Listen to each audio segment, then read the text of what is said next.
Well, today we're going to be talking about an argument in a work of Anselm's that is really very rarely read, at least by philosophers. It's called Why God Became Man. And what he's doing here is actually giving you an argument in favor of Christianity that is an a priori argument. It's really not something that depends on any kind of experience. It doesn't depend on any historical fact. Basically, he's arguing that something like Christianity would have to be true just given the nature of human beings and just given the nature of God. And so he's starting from really a conception of what the highest good for humanity is. He's starting from a conception of what God is like. And then he introduces various premises about the nature of sin and the nature of compensation. But he thinks all of these are things that are basically conceptual truths. None of this really depends on any historical fact. And so the result of all of this is supposed to be that even apart from any history, you can see that something like Christianity would have to be true. Now, that's a surprising result, and I think even most theologians would think, well, no, this isn't something that you can just figure out a priori. Something like revelation is required, some experience of the world is required, something is required to get you beyond simply a pure conception of humanity and a pure conception of God to something like the details of Christian thought. But Anselm thinks that's not true. He thinks you can actually figure this out just from the nature of God or the nature of humanity alone. And that's kind of a surprising thing. Now, from his point of view, it wouldn't be at all shocking that a number of religions end up having the same basic character. There was a time in the late 19th century and the early 20th century where anthropologists of religion and sociologists of religion studied various primitive tribes, so-called primitive tribes, they call them that, in various places and so on, and found doctrines that they thought were similar in certain respects to Christianity. They tended to think, so much the worse for Christianity, really it's just a survival of these early primitive attempts at religion. But from Anselm's point of view, it wouldn't be shocking that those other religions actually have something like this sort of redemptive character, the Fisher King or whatever it is, in a particular manifestation. Because the idea would be, really, from his point of view, look, if you just think about the nature of God and think about the nature of mankind, you end up with a story something like this. And then, of course, the way that gets manifested and the way you interpret that will differ depending on historical circumstances. He would see this not as some sort of deep unconscious thing as Carl Jung and other psychologists of religion thought. No, it's something that just comes from the nature of, you might say, the relationship between mankind and God. Okay, now, he starts with a kind of, actually, before we get into the details of it, I want to point out that this work is a dialogue. And aside from the proslogion and the incarnational word, many of Anselm's works are dialogues, but not exactly in the Platonic sense. Anselm is a character in the dialogue, and he usually has an opponent. Frequently, the opponent is Bozo, which, for those of us who grew up in the 1950s, suggests clown with large hair, sort of like Ronald McDonald. And I don't know if there's any historical connection between the Bozo of these dialogues and the Bozo the clown. But in any case, Bozo is somebody who's actually not silly. He's simply raising questions. He's like basically a very good student talking to Anselm who raises questions and pushes the argument a bit further.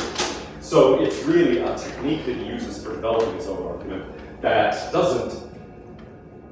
it's not really like the Platonic dialogues where you've got a variety of different voices and it's often unclear exactly where Plato stands. Here, Anselm's a character. It's quite clear where he stands and what is his voice.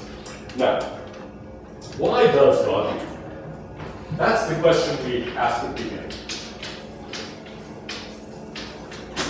So,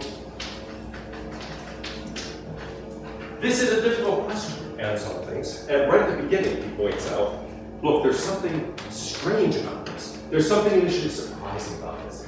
Now, of course, metaphysically surprising, because there's some being to be both fully human and fully divine is a surprising and perhaps even paradoxical thing.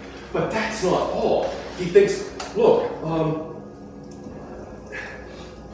this is a tricky matter. After all, God is omnipotent, right? God can do anything he wants. So, why would God do things this way? Right? There are lots of disadvantages to, you might say, proceeding in the way that Christianity says that God proceeded. Like what? What makes it puzzling? What makes it problematic? Okay. Suffer if there's no need to suffer, you can solve it, you have it. Good. Why suffer if there's no need to suffer? Okay, so one thing is you could say, well, all right, the basic account here is going to be there's a huge debt built up due to sin. Well, you might think, here's a solution to large debts built up. Forgive them, okay? Surely God can do that. Suppose someone owes me a lot, actually this is sort of true. Suppose somebody owes me a lot of money, and at a certain point I realize, this person can't pay it back, I'm never going to get it back. What do? Do I say, someone must suffer? Torture that person? No, right? I can say, okay, I forgive the debt. I realize that I'm never really going to get it back. This is a burden on this person. I just move the burden. I say, the debt is forgiven. Now, that could be done. God can do anything. So that's a possibility, right? That seems a lot easier than requiring suffering. There are some other things that are puzzling about the way things actually proceed according to the Christian story. Yeah. He becomes a man, so he becomes the very person who is charged with the dead. So he becomes the opposite party, which is actually one of the keys to Anselm's argument later on. Right, exactly. I think one of the problems with forgiving the dead is that why would we forgive debts to some people and not all people? Oh, wow.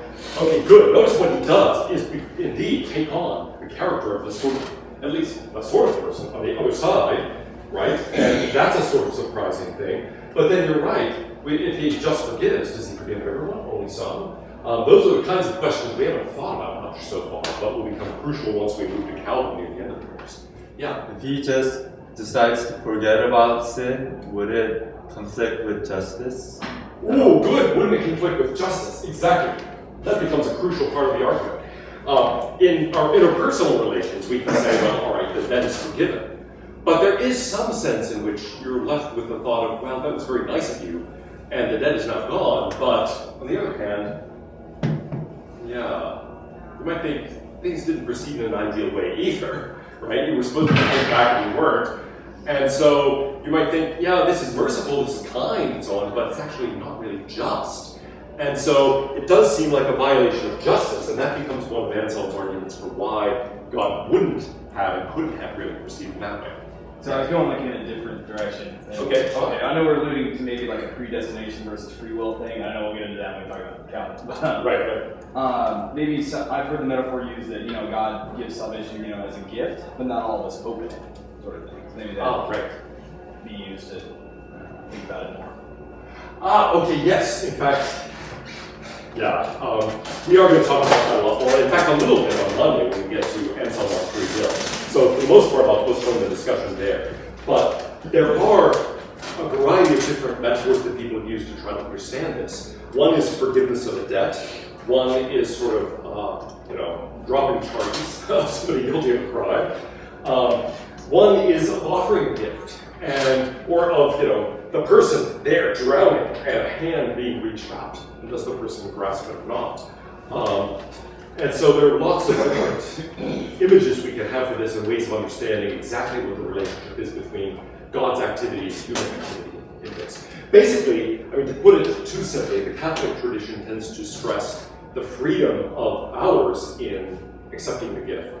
And the Protestant tradition tends to emphasize the power of God and minimize that, either because in Luther and Calvin's case, they're determinists who think we don't actually have free will, or in the case of later Protestant thinkers, because they think basically giving us more power and liberty to do things takes power away from God.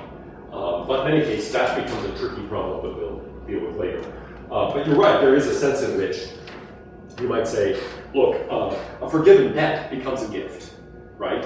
And then we have to think seriously about what it means for God to give a gift, and what that particular gift will be like, and what it's like to receive that gift, and so on and so forth. So it leads us into a new set of questions. Now, Anselm thinks there's something most puzzling about what really happens. After all, an innocent person ends up being put to death, right? So it's as if you owe me a lot of money, and you can't pay. And so I say, well, someone needs to be punished for this. That guy, okay. And it's like, wait, he didn't borrow any money, he has nothing to do with this. And I go over and I kill him. I say, bam, that is repaid. That doesn't seem just, right? Suppose justice requires that someone be punished Why would you take an innocent person and punish that person? Does that make it okay? Let's say a horrible crime has been committed in the community. We say somebody needs to be punished for this. So we take an innocent person and punish them? That doesn't seem like it's just. And so it looks as if, wait, something very strange has gone on here. And Anselm doesn't hide any of this. He confronts it. He says, look, there really is a dilemma about this. We look at this and we think, A, why is it necessary? It would seem like there are easier ways. B, how does this even work? How is it possible for this to succeed in doing what it's supposed to do? But in the end, he argues, look, God, properly understood, God had no other way of doing it. So, how does the argument proceed? It's a complicated argument, but let's start with the purpose of human beings. What is our purpose? Why are you here? That's it. In Aristotle's way, what's your plan? What are you for? What's your goal? What's the highest good for a human being? Yeah. Improve upon our own condition. To improve upon our own condition, that's certainly true. And what counts as improvement? What is that improvement directed toward? The highest good, which is what? According to, are you talking about according to who? Well, according to who, right? There are lots of ways in which we might fill this in. We might say, virtue is the highest good, right? So that's a possible candidate. What other possible candidates are there? Plato would say, I'm sorry, I was just saying, Plato would say knowing the form of the good. Knowing the form of good. Okay, so that's another one, a form of knowledge. Yeah. The rest of humanity. Say it again. The rest of humanity. Well, what about the rest of humanity? Like we direct our improvement upon other human beings. Okay, right. We might think, look, our highest good is actually to found in a community with other human beings, and it's a question of improving them. That answer can be tricky, though, because after all, if my purpose is to make you happy, and your purpose, actually I shouldn't say happy, because that sort of sneaks something else in. My purpose is to improve your life, your purpose is to improve my life. There's a sense in which that's weird, right? Improvement toward what? Improving the lives of others even more? I mean, it's sort of like, wait, that might be true, but nevertheless, somehow that presupposes some conception independently of what good life is, so that I can be helping you toward that. If it's just a question of, I help you to help me to help you to help me. It's like, to what, ultimately? So that can be an important element of the answer, but it doesn't seem like, well, by itself, it could be the only answer. Just move towards the unmoved mover. To move toward the unmoved mover, okay, and what would that look like? Since we can't go back in time. Well, you might say, what is our highest end? The purpose of a human being, according to Aristotle, is just rationality, right? Rational activity. But the goal is ultimately happiness. And so you might think, yes, according to the tradition, it's happiness. That's, after all, what we attain when we attain virtue, when we attain knowledge of the highest good. That's the thing we're trying to help everybody toward. And so you might think it's happiness. But now, what's happiness? Well, in later thinkers like the utilitarians, it's pleasure in the absence of pain. Okay, it's just feeling good. For Aristotle, it's living well. What is it for Anselm? Praising God. That's right, it's being in communion with God, okay? So, Augustine would say, look, it's the knowledge of God, it's the enjoyment of God, the glorification of God. And so in the end here, it's really a question of knowing and loving God. So suppose we say that, it's really being in a kind of, relationship with God. And that's really our highest purpose. That's what we're supposed to be doing. Happiness is the intermediate answer, but what is happiness? Well, it's really that. Within the confines of the world, there's an argument, not in this work, but in other places at Anselm. You can't really identify this with anything within the world. Why not? Why not have a conception of happiness as just feeling good, as Bentham and Mill do? Why not think of happiness just as living well, as Aristotle does? Why does it point us outside of this world rather than just something that can purely be understood within it?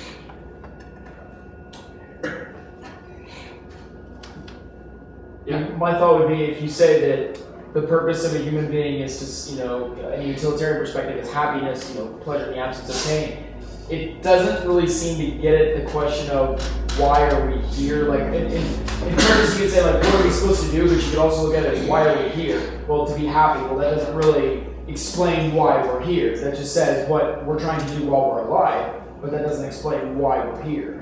Okay, that's a good point. Happiness, if it's understood purely in terms of this world, doesn't explain why we're here or why the world is here. It's just something that says, well, this is what we do while we're here. So I think that's right. There's something else that goes back to Stoic arguments against the Epicureans in the ancient world, and actually the same arguments appear in the Indian tradition by Buddhist thinkers. What are these arguments? Well, suppose you were to define happiness in terms of the pleasures of this world. Okay? You say, yeah, here's what I'm all about. Just enjoying as much pleasure as I can. Grabbing all the gusto I can. What's the problem with living that way? You can only lose it. Or if you're losing it, it's going to interfere with something. Exactly. You can always lose it, okay? It's not something that you can really rely upon. It's highly unstable. And so these thinkers will say, all right, let's look at the pleasures of the flesh. Is that something that you ought to organize your life around? No, they're fleeting, okay? They're highly unstable. Yeah. It kind of reminds me of Boethius as well, in Constellation. Exactly. He Boethius used to be is rich, and then now he was in prison, and yeah. No, exactly right. The pleasures of this world are fleeting. So if we identify with sensual pleasures, well, they're temporary, they're easily lost. What about wealth? That's something that's easily lost. What about relationships with other people? Well, those might be more stable, but still things can go wrong. Friendships end, marriages end, and so on. And so that's not really stable either. So all of those are sort of temporary, fleeting, highly unstable kinds of happiness. Yes, so from a Kantian perspective, it seems collectively impossible. So if one person has all the wealth, all the fun, everything, it seems to take away from what other people can enjoy. So it seems like, some people could be really, really happy, but then the rest of humanity would be absolutely miserable because those people are happy and get everything they want. So it seems like as a collective entity, humanity as a whole not everybody can be perfectly happy. It just seems impossible. Okay. Yeah, some goods are scarce. Now notice that some things aren't zero-sum in this way. I mean, if two people fall in love, it's not like they're taking love from somebody else. That's just a good thing. But there are some things that one having all the happiness can lead to others being miserable.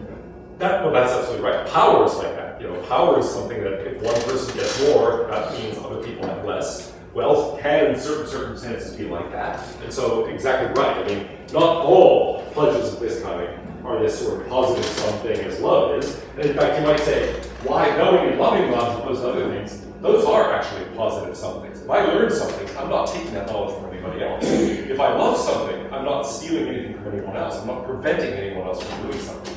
So you might say these are purely positive, but lots of things aren't like that. Ownership isn't like that. If I own this book, that means I have certain rights to it other people don't. And so a lot of goods sort of accrue to one person, either at the expense of another or at least an exclusion of others. Yeah, I was just going to say, maybe happiness isn't dependent on, what other people have and things like that. If you're already satisfied with God, you believe in that, things like that, then I'm thinking of people that are like taken and maybe tortured and like someone burns their house down and takes all of their things away. I think there can still be happiness there, even with that. Like it's not dependent on your circumstances at the time. Okay, yes, that's Plato's view. Plato identifies this with virtue and says, look, the virtuous person will be happy even under torture. Aristotle basically says, it's ridiculous, okay? And indeed, is the idea here supposed to be, look, you can be happy with this, even under suffering. Well, in a way, that's Boethius' point in the Consolation of Philosophy. This is something you can sort of identify with, even under those circumstances. Rabbi Akiva is supposed to have repeated the Shema as he was being flayed to death by Roman soldiers. And it's a dramatic image of somebody suffering horribly, but nevertheless simply repeating, the Lord is one. Knowing and loving God is something that you can hang on to even under the worst possible circumstances. Yeah, if you know Samuel Johnson, he would argue that once you have everything that you want, you won't value it anymore. So, I think pursuit of happiness is. Okay, yes, Samuel Johnson points this out. Nietzsche, too, talks about the revaluation of values. And the idea, to put it very simply, is you attain something and it no longer seems like a big deal. Okay? I remember thinking, yes, I would like to be chairman of the department. Then I was named chairman, and I realized, oh, well, done, right? Does my life change? I remember when I didn't have tenure, getting tenure was a big deal. Then I got tenure. And I remember actually being depressed because I thought that would change my life. And then I realized, oh, wait, actually it didn't change anything. I'm not fired. Excellent. Okay. But it was like that, yeah. And in fact, it's even worse because before that, I knew what I had to do. It was like somebody else imposing a standard. But after that, it's like, wait, now I have to impose my own standard. It's like, that's a lot harder, right? If you tell me, you must do this, jump this high, okay, I know what to do. But if you just say, now just do your thing, crap, what's my thing? So it made it harder. And you're right, a lot of things are like that. You attain this goal, and then you get there and you realize, like, oh, well, yeah, now what? Okay, it no longer seems great. You'd like for it to be like video games, where at the end you win, and there's this grand thing that happens, right? One of my favorite video games, this was an old television thing. You go through this complicated maze, finally you get there, and there's this wonderful chord just goes, it's like, oh, that's good, right? But things aren't like that. You really want that job, you get that job, and it's like, oh, just bask in glory forever. No, it's like, oh, now I got a new set of problems. And so, you're absolutely right that a lot of other things, you attain them, and the value of having attained them goes down right away. That becomes like, okay, now this is the new starting point. But this isn't like that. Knowing and loving God is something that can continue, and in the end, it really is supposed to be like, basking in eternal happiness. So, it's different from all of those other things. Okay, so this has, in short, a kind of stability, a kind of independence. It has a lasting character. It remains valuable. So it retains its value, unlike many other things. What else have we hit upon here? It's, there was one more thought when I was away.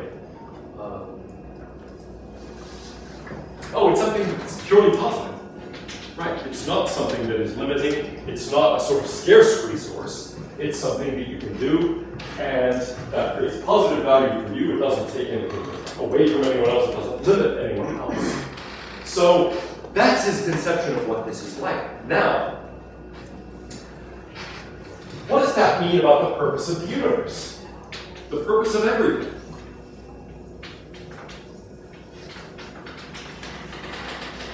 Now notice so far, we've just said something about the nature of humanity and its relation to God.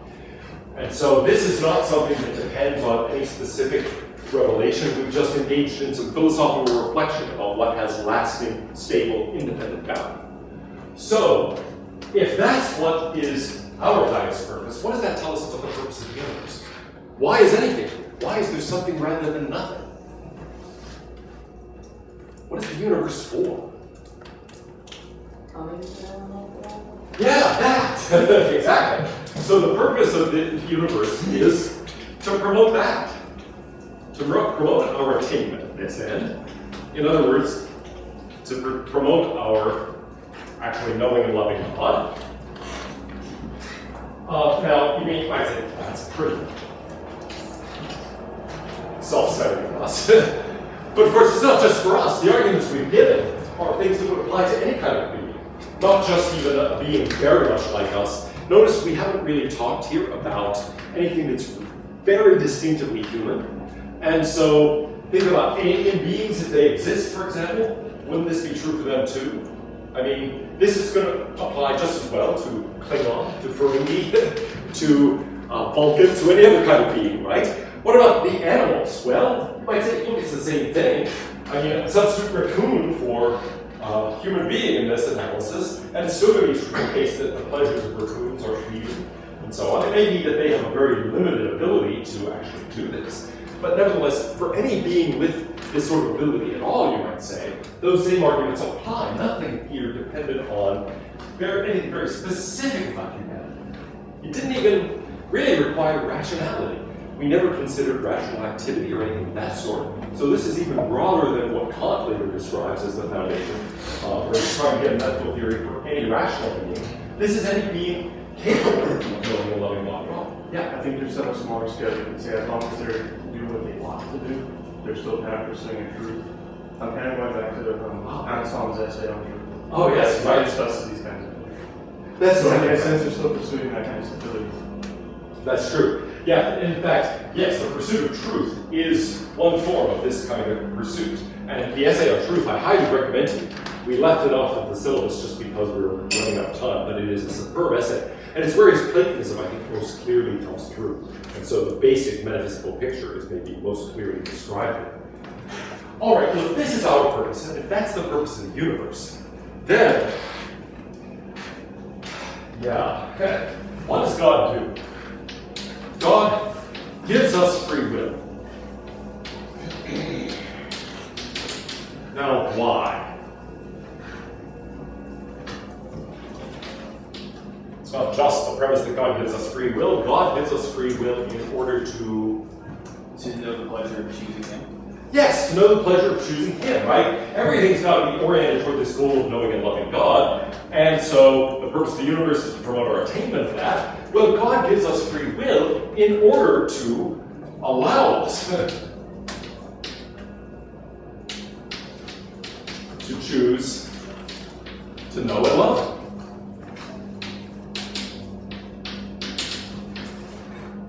Okay? Now suppose there's no choice involved. Suppose we are like automatons, we're robots. Okay? We have no free will. God sets things up, makes, yeah.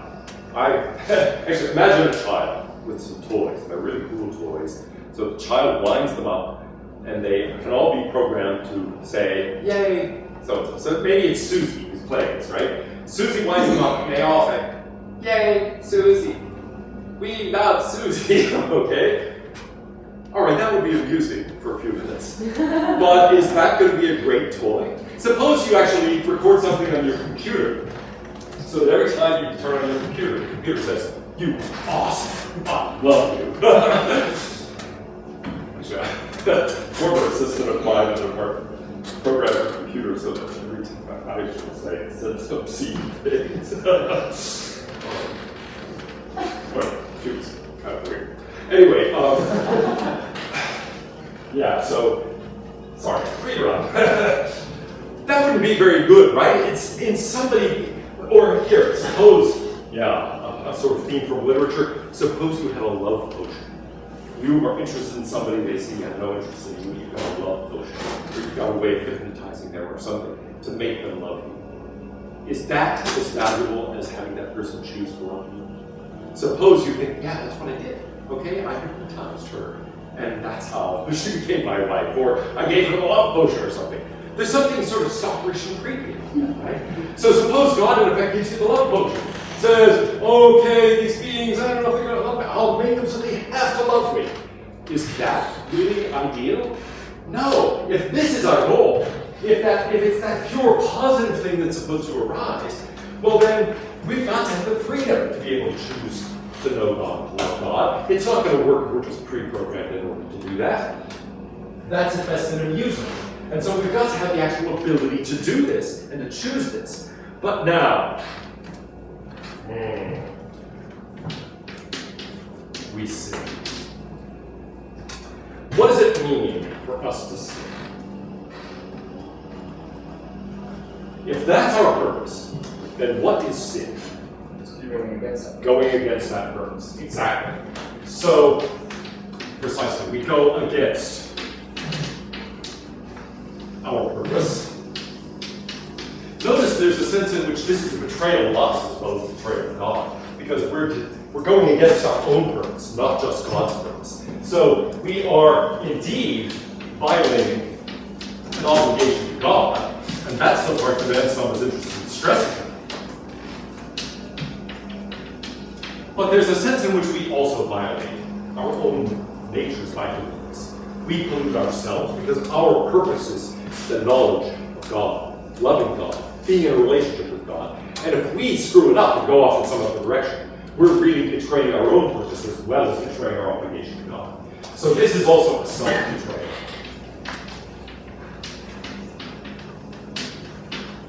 Now, what kind of betrayal is it? Okay, what kinds of things do we do in order to betray this purpose of knowing and loving? What counts as a sin? That's what sin really means. Now, I said this is basically an a priori argument, but here's a place where you might think, that doesn't feel a priori. Okay, this surely refers to some historical fact, something about experience. So, and he doesn't say a lot about why is our nature to do this. But what is it that leads us to do this? What counts as sin? What pushes us to do it?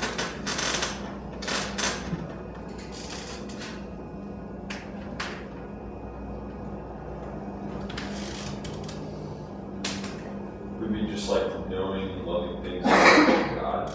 Yeah, knowing and loving things other than God. If this is our main purpose, then it's really easy to fall away from that. Because it's not just a question of actually violating a commandment, though that's one way of doing it. We might disobey a direct command of God, but another way is simply to direct ourselves at something else, right? Suppose the person you love is having a relationship with somebody else, and they say, oh, but this doesn't stop me from knowing you and loving you. It's just, I also love that person. You might think, no, wait, that is a betrayal. Okay? And why? Well, because it means at least some of their activities in some other direction. Even if it's a purely weird 21st century relationship thing. Woman writes into an advice column saying, my husband is having an online affair with someone. Should I divorce him? Okay? In other words, these people have never met, but they're sending love notes by email. Look, this is a really bad idea.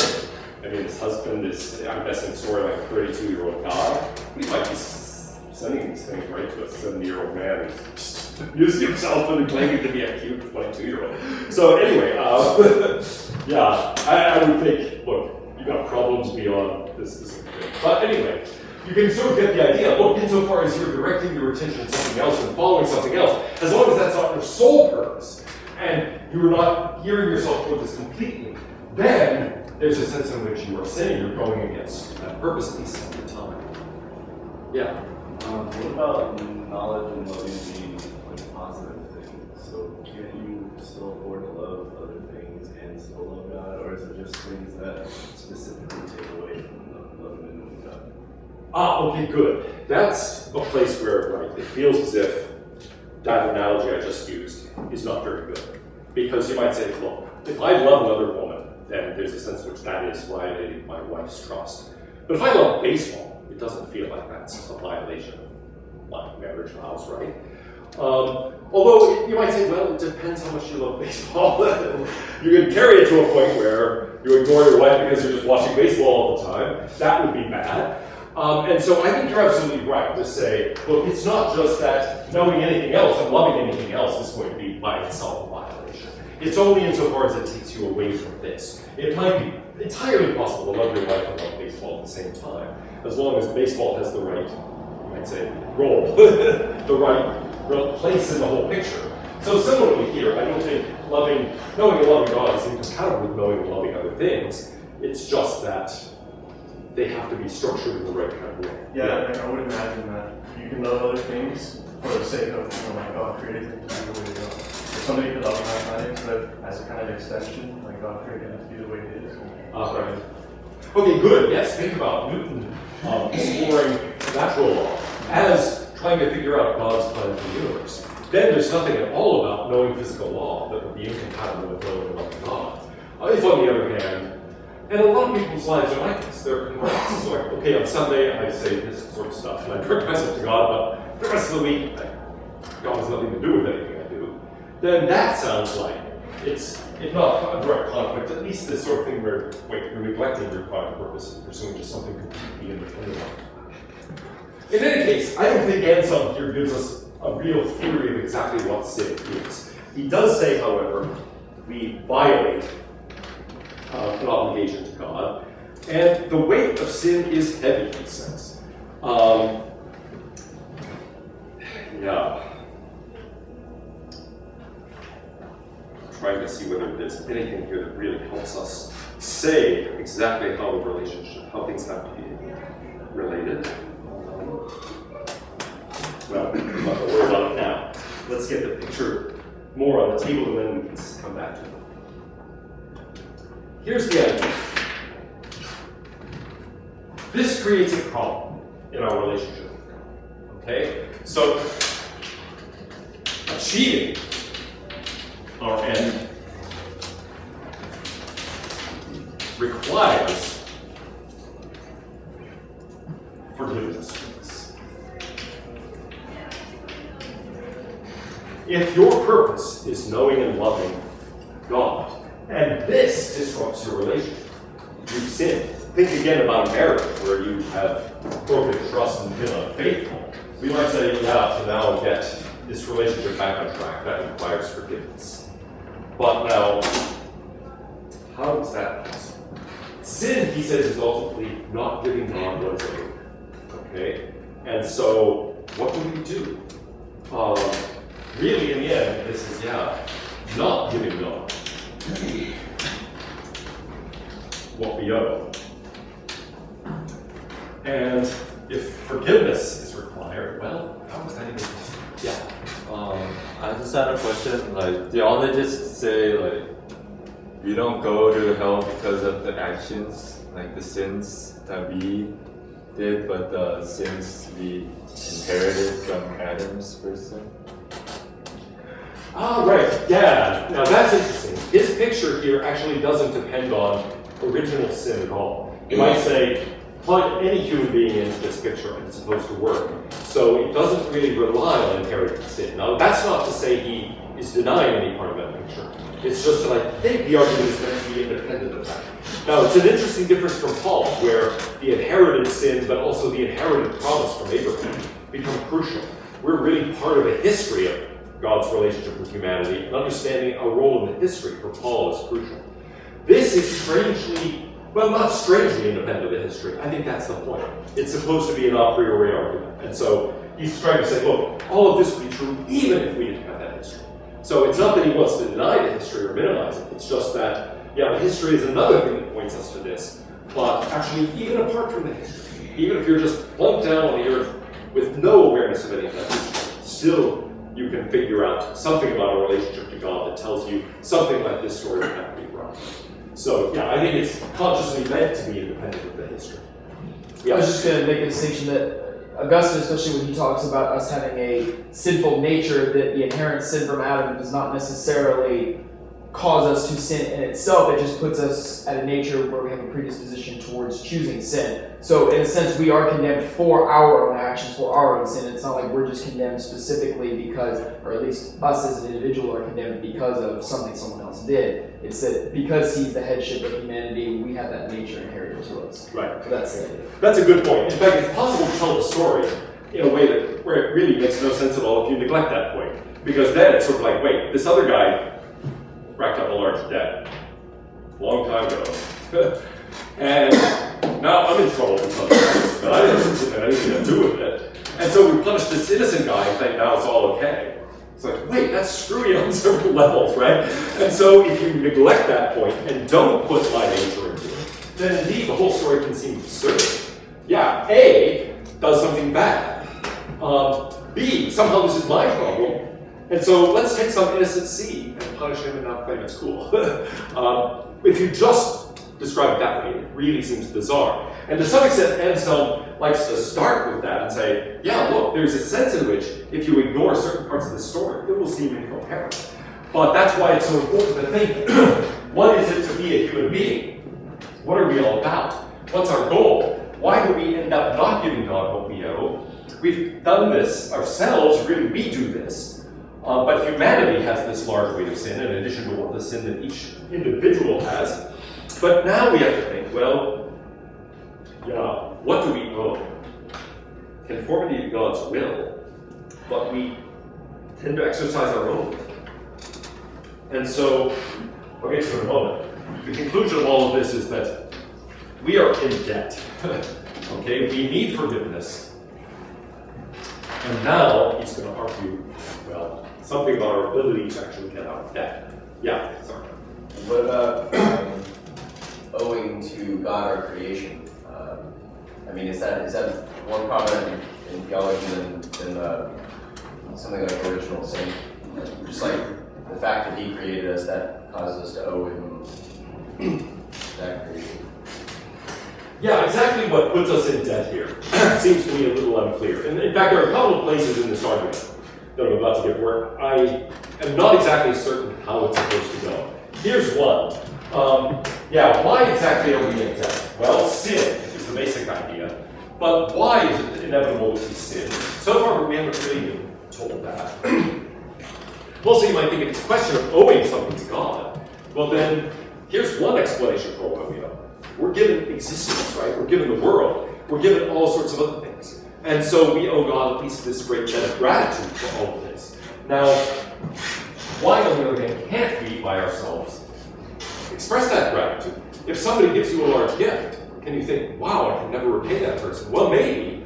But on the other hand, and if their gift is everything, then maybe you really can't.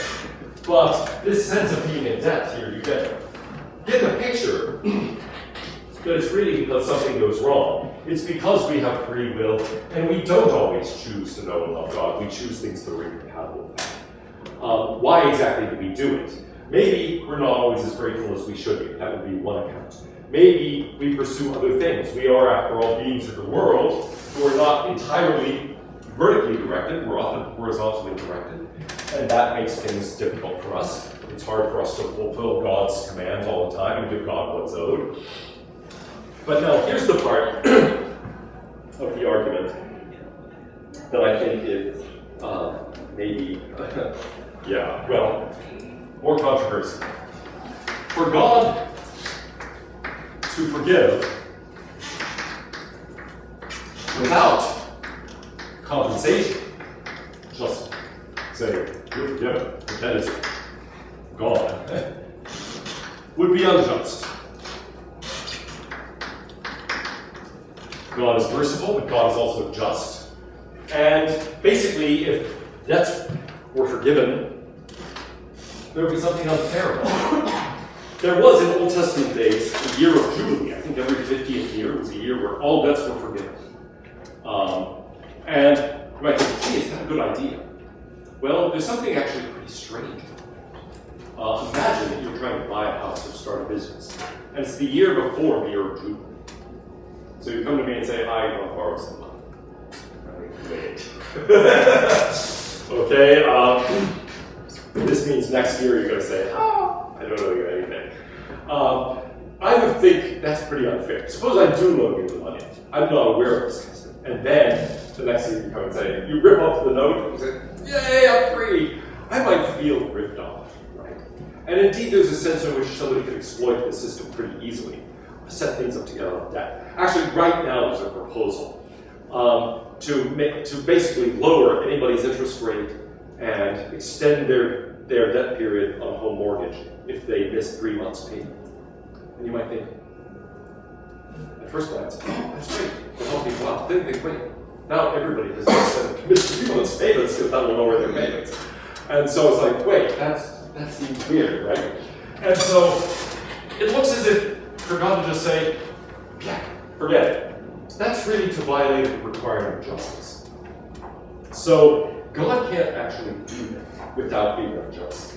Now, it's not just that it would be unjust, it would also encourage immorality. And so it would be unjust, and it would also, you might say, in addition to that, encourage the wrong kind of thing. It would create what economists call a moral hazard. If you know you can borrow money and not have to repay, then great, you'll borrow money irresponsibly. If you know you can do anything you want and be forgiven, then you might say, gosh, now I've got an incentive to do all sorts of bad things, right? Or at least go this incentive.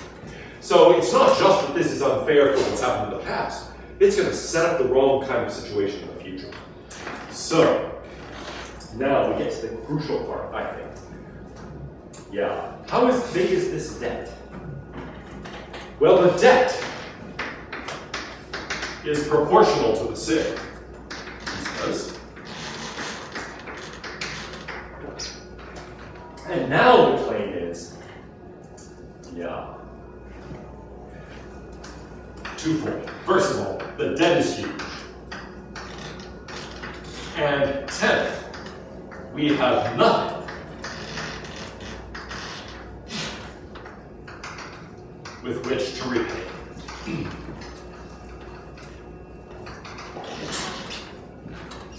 Now, why is the debt so large? Actually, there's a passage where it's one of the things that I think is most fascinating in this entire work, where Anselm is talking about the nature of sin and the nature of our debt. And Bozo actually says, if what you're saying is right, we live very dangerously. And I think that's overall his view. And we'll see it amplified on Monday when we get to his view of free will. We live very dangerously. Now, what does that mean? It means at every moment we're making choices.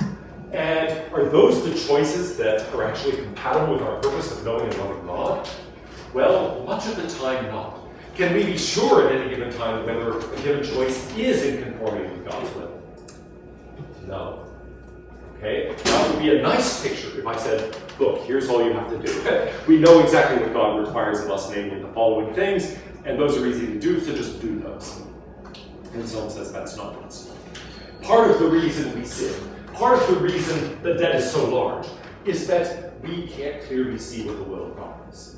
Okay, so we live very dangerously. At any moment, there's a choice God would like us to make. There's something that is compatible with knowing and loving God, and there are all sorts of choices that really aren't compatible with it, and we cannot clearly see which is which. So we live very dangerously. We're often making mistakes due to our own limited nature, mistakes due to our limited understanding of God, mistakes due to the distractions of all the other things in the world. And so the picture is, look, we're just constantly making mistakes. We're constantly sinning in large ways and small ways. And that's because we live very dangerously. We live on the edge of a precipice, and we can't see the edge. Okay, so we're constantly falling in a moral sense. Now, Bozo sees this, and he could raise an objection and say, no, surely it's not that bad. But actually, what he's rather struck by, like, wow, that's what life is like. But for Anselm, that is what it's like. And as we'll see, he's not going to allow you to get away with the, well, it was not me that sinned, but the sin that dwelt within me. No, at every moment you're making a choice. And if it's the wrong choice, you are completely responsible. So indeed, we live very dangerously. But we have this, and now, what do we have to repay? If I borrowed money from somebody else, I got money, or at least I can get money to repay. But now, you owe this to God. What can you possibly give God? One way of looking at this, it's two simple ways, that debt's really infinite, and you're a finite being, so you can't pay it. But part of the picture here, I think, is, look, what can you actually do for God? God says you owe me that. What are you going to do for him? And what can a human being do for God? Yeah. Same thing Jesus gave to him? Which is what? Life. Okay, so, yeah, now could we just do this by sacrificing our lives? Well, even that. Think back to Paul. And actually, I'm talking to the philosophers of Athens and talking about how his God doesn't need anything. His God isn't glorified by building temples, doesn't need human hands. So there's a sense in which even that by itself wouldn't be enough. So here's, to get to the bottom line, our last seconds, only God has the resources to pay the debt. But only a human can justly pay it. No pure human has the resources to pay, but if anybody pays it other than a human being, it's unjust. So how is it possible for this debt to be repaid? One being must be both God. Okay? Only the God can allow for the presence of resources to pay the debt, but it will only be just if a human being pays the debt. Hence the necessity for a God-man, a being fully human and fully divine. Okay, so that's the argument that something like the truth of Christianity must be the case just because of the nature of human beings, just because of the nature of God and religion. On Monday, we'll talk about freedom of the will, and we'll talk more about living dangerously. As we'll see, it's worse than you might think.